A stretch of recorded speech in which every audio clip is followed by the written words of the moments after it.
everyone. Welcome back to Daily English with Lily and Leo. I'm Lily, and today we have a topic that is honestly a little personal for both of us. If you're new here, subscribe right now. It's free and it means a lot. New episode every week. Let's go. And I'm Leo. Okay, so I need to start with something embarrassing. On the way here today, I was scrolling through Instagram, just mindlessly scrolling. And at some point, I looked up and I had no idea where I was. I had walked past my street. I just completely missed it. So yes, today we're talking about phones, screens, social media, and why we literally cannot stop. That is honestly the most perfect way to open this episode. Because that moment, looking up and realizing you have no idea how much time has passed or where you are, I think every single person listening knows that feeling. It's almost like waking up from a small sleep. Exactly. And the strange part is you didn't even decide to do it. You didn't sit down and think, I would now like to spend 40 minutes on my phone. It just happened. Your hand picked it up without asking your brain first. And then you look at your weekly screen time report and you feel genuinely surprised. How did that number get so high? How bad was it? Let's say somewhere between this is fine and I need to rethink my life. Somewhere in that range. I use it for work. I use it for sport news. I use it for music when I run. But I also use it for a lot of nothing. And the nothing is the part I want to change. That's the part I find most interesting, the automaticness of it. When I was working as a programmer, before my burnout, before everything changed, I was already on a screen all day for work, 8, 9 hours. And then I would come home and immediately pick up my phone. Not because I wanted anything specific, not because I was bored, just because that's what my hands did next. Like a muscle memory. Pick up, unlock, open app. No thought required. None at all. And here's the thing, I didn't enjoy it most of the time. I'd scroll through posts and feel kind of flat afterwards. But the next evening, I'd do the same thing. It took me a long time to understand that I wasn't doing it because it felt good. I was doing it because it was the easiest thing available. And my brain, when it's tired, always chooses the easiest thing. That's a really honest way to put it. And I think the companies behind these apps know this very well. They design everything, the colors, the sounds, the notifications, the way the content never ends, specifically to match how a tired brain works. They want to be the default choice, the path of least resistance. They spend millions of euros making sure of that. It's not a coincidence. The infinite scroll, the autoplay, the little red dot on the icon, none of that is accidental design. All of it is there to keep you just a few minutes longer than you planned. And a few minutes, several times a day, adds up to hours. And hours add up to your life, basically. Okay, that sounds dramatic, but think about it. 4 hours a day is 28 hours a week. That's more than a full working day every single week spent on a screen. I checked my own numbers recently, and I was not proud at all. What was your number? I would rather not say. What about you? Has yours improved? A lot, actually. 2 years ago, it was probably 4 hours on a bad day. Now it's closer to 1, sometimes less. But that change didn't happen automatically. I had to build it deliberately. And the reason I even tried was burnout. When I finally left my programming job and started paying attention to how I actually felt day to day, I realized I was using my phone to avoid feeling things rather than to actually rest. Can you say more about that? Because I think a lot of people use their phones that way without realizing it. Sure. So when you're exhausted or stressed or anxious, real rest feels hard. Going for a walk, reading a book, calling someone, those things require a little bit of effort and presence. But picking up your phone and scrolling? Zero effort. Your brain gets just enough stimulation to stop you from having to sit with the uncomfortable feeling, but it doesn't actually go away. You look up an hour later and it's still there. Plus, now you've wasted an hour. That's what people call numbing. Using something to avoid a feeling rather than process it. And the tricky thing is, it looks like relaxation from the outside. You're lying on the sofa, you look calm, but inside nothing is actually resting. Nothing is resting at all. Your brain is still receiving input constantly. Tiny little dopamine hits every few seconds. A new image, new video, a new comment. It never gets to go quiet, and going quiet is actually what the brain needs to recover. That's what real rest looks like. So what did you actually do differently? Because I think people hear this and they think, yes, okay, I should use my phone less. And then they pick up their phone to Google how to use their phone less. That is extremely accurate. Okay, 3 things that actually worked for me. First, I removed the social media apps from my phone. Not deleted my accounts, just removed the apps. So to check anything, I have to open a browser, type in the address, log in. It takes about 30 seconds more than before, and 30 seconds is enough to stop the automatic behavior because that behavior runs on speed. Slow it down, and most of the time, the impulse just disappears. That's clever. You're not relying on willpower. You're just creating a little bit of friction. Willpower runs out. Friction doesn't. Exactly. Second thing, I decided the first hour of my morning is screen-free. No phone, no laptop, nothing. I wake up, I run, I make tea, I sit with my thoughts for a bit, and starting the day that way completely changes how the rest of the day feels. You're not immediately filling your head with other people's news and opinions and photos before you've even decided how you feel yourself. I do the exact opposite. My alarm goes off, I snooze it, and then when I open my eyes, the first thing I do is pick up my phone. Football scores, news, messages, Instagram. By the time I actually get up, I've already consumed maybe 40 minutes of content, and I've made 0 decisions. I've just received things. And then you wonder why you feel a bit scattered by mid-morning. There's a third thing too, and honestly, this one surprised me the most. Go on. I stopped charging my phone next to my bed. I bought an actual alarm clock, the old-fashioned kind, and now my phone charges in the other room, and I sleep so much better. I didn't realize how often I was picking up the phone at midnight or 1 in the morning because I woke up and it was right there. Okay, that one I genuinely need to do. I know my phone being next to my bed is a problem. I just keep not solving it because the solution requires buying an alarm clock, and somehow that feels very difficult. It costs about €8. Just do it. I know, €8. I have no excuse. Right. This week, alarm clock, done. Okay, we've been quite critical of phones this whole conversation, and I want to balance that because I also genuinely love technology in many real ways.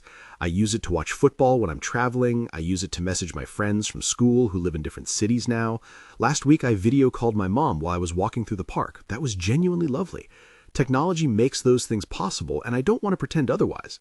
Of course. And I think that's the key distinction, the difference between using technology on purpose and having technology use you. When I choose to call a friend, watch a specific show I've been looking forward to, read an article I'm genuinely interested in, those things feel good. They give something back. The problem is the other kind, the mindless, purposeless, just because it's their kind. Intentional versus automatic. That's such a clean way to think about it. And honestly, gaming is a good example of intentional screen time for me. I play video games in the evening sometimes after basketball when I'm winding down, and I don't feel bad about it at all. I'm engaged, I'm making decisions, I'm sometimes playing with friends online. It's active. It's completely different from lying on the sofa scrolling through short videos where I can't even remember what I watched. That active versus passive distinction is important. Watching a film is active, you're following a story. Having a video call is active, you're having a real conversation. Playing a game is active. But the endless feed, that's just input with no engagement. And research actually shows it tends to make mood worse, not better. You feel slightly more empty after an hour of it, not more relaxed. Which is wild. You do it to feel better, and you feel worse. But you keep doing it because it's easier than anything else. It's such a strange trap. And I think about this especially with young people, kids who have grown up with this from age 8 or 10. My attention span sometimes feels shorter than it used to be. I find it harder to sit with a book for an hour than I did 5 years ago, and I'm an adult who grew up without a smartphone. Imagine starting with one at age 10. That thought is genuinely quite unsettling, though I also try not to be too dramatic about it because every generation has had some version of this fear about new technology. Television, radio, even novels. People worried about all of them. But I do think the phone is different because it's personal, it's constant, and it's designed specifically to be as absorbing as possible. It's not passive like television. It responds to you. It learns what keeps you there. It builds a profile of your habits, your interests, your weak moments, and uses all of that to keep you scrolling, which is a slightly frightening thought when you say it plainly. Okay, I think we should do vocabulary before we go even deeper into this rabbit hole. Yes, 5 phrasal verbs, all about technology. They are in the description of Daily English with Lily and Leo. Find them, save them, add them to your flashcards. These are all extremely common in real modern English. Let's go. Number 1, to scroll through. It means to move through content on a screen by swiping, looking at one thing after another. You scroll through your feed, your messages, the news.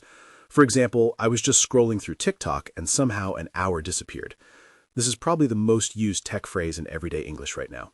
Number 2, to log in. It means to enter your username and password to access an account. I need to log in to check my email. Or, I logged into the app and had 14 notifications waiting. The opposite is to log out. You log out when you're finished. Both are used constantly in everyday life. Number 3, to switch off. 2 meanings, and both are really useful. Literally, to turn a device off. Switch off your phone during the meeting. But also figuratively, to stop thinking about work or stress and mentally relax. After a busy day, I find it really hard to switch off. My brain just keeps going. That second meaning is very common in spoken English. Number 4, to cut down on. It means to reduce something, to do it less but not stop completely. I'm trying to cut down on screen time before bed. Or, she cut down on social media and immediately slept better. This is a very honest and realistic phrasal verb. It doesn't expect you to quit completely, just to do it a bit less. Very natural in conversations about habits. And number 5, to zone out. It means to lose focus and stop paying attention, usually because something has absorbed you completely or your mind has drifted. I was watching videos on my phone and I just completely zoned out. 2 hours passed that I have no memory of most of it. Or, sorry, I zoned out. What did you just say? Very natural in everyday conversation. 5 phrasal verbs. Scroll through, log in, switch off, cut down on, zone out. All in the description. Don't just read them. Write a sentence with each one about your own life. That's how they actually stick. Okay, grammar. Phrasal verbs, because we've been using them all episode, and I want to explain how they work. A phrasal verb is a verb plus a particle, usually a preposition or adverb, that together means something completely different from the individual words. Give up doesn't mean to give something upward, it means to stop trying.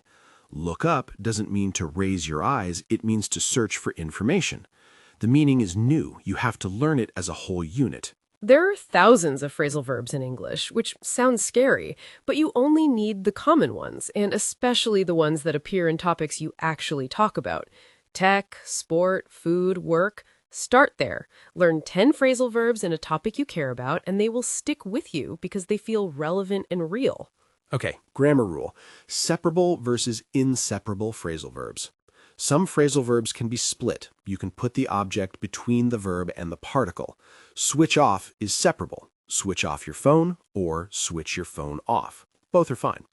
But, and this is important, if you use a pronoun, it must go in the middle. Switch it off. Never switch off it. That sounds completely unnatural. Inseparable phrasal verbs stay together always. Zone out. I zoned out. She zoned out. The object never goes in the middle. Scroll through is the same. I scrolled through my feed. Never I scrolled my feed through. Cut down on is inseparable too. Cut down on sugar, not cut sugar down on. As you read and listen more in English, you start to feel which sounds right. It becomes natural. Quick game to practice. I describe a situation, you pick the right phrasal verb. Situation 1. After a long, stressful week, you finally have a free Saturday. You want to stop thinking about work completely and just relax. What do you need to do? Switch off. I really need to switch off this weekend. I haven't managed to switch off properly in weeks. That figurative meaning is perfect for that situation, mentally disconnecting from everything demanding. Exactly. Situation 2, you're at dinner with a friend. They're telling you a story, but you start thinking about something else, and suddenly you realize you've missed the last 2 minutes of what they said. You zoned out. Sorry, I zoned out for a second. Can you say that again? It happens to everyone, especially when your brain is tired or you've been on your phone too much that day. The irony of zoning out while someone talks to you because you've been overstimulated by your phone all day. That's very modern and very real. Okay, situation 3. You want to spend less time on social media before bed, but you're not ready to delete the apps entirely. What are you going to do? Cut down on it. I'm going to try to cut down on scrolling before bed. Even 30 minutes less makes a real difference to sleep quality. Start small and see how you feel. The alarm clock I promised to buy is waiting. Okay, so to sum up the grammar, phrasal verbs have their own meaning. Learn them as units. Some are separable, some are inseparable. Pronouns always go in the middle with separable ones. And the best way to learn them is in context, in real sentences about your real life. Before we finish, motivation. Because every episode we say this and we genuinely believe it. You don't need a big dramatic change. You don't need to delete all your apps today and throw your phone into a river. You just need one small thing. 1%. Move the charging cable. Put the phone face down during dinner. Try 20 minutes of reading before bed instead of scrolling. One thing done consistently is worth more than 10 things done once. And actually, I want to say one more thing. I think we're quite hard on ourselves about screens. Like, we feel guilty every time we pick up the phone, and that guilt becomes its own kind of stress, which makes you want to pick up the phone again. It's a whole loop. So the goal isn't perfection. The goal is just a little more awareness, noticing when you're scrolling on autopilot and asking, do I actually want to be doing this right now? That question alone can change a lot. I love that. No guilt, just awareness. Okay, we want to hear from you. What's your relationship with screens like? Do you feel okay about your screen time, or is it something you'd like to change? Leave a comment using one of today's phrasal verbs. Scroll through, log in, switch off, cut down on, zone out. Show us you know how to use them. We read every comment. Our 5 words are in the description. Go and save them. And subscribe to Daily English with Lily and Leo if you haven't yet. Free, weekly, and we really do put our hearts into every episode. See you next week. Lily, are you going to judge me if I check my phone on the tram home? I'll know. Bye, everyone.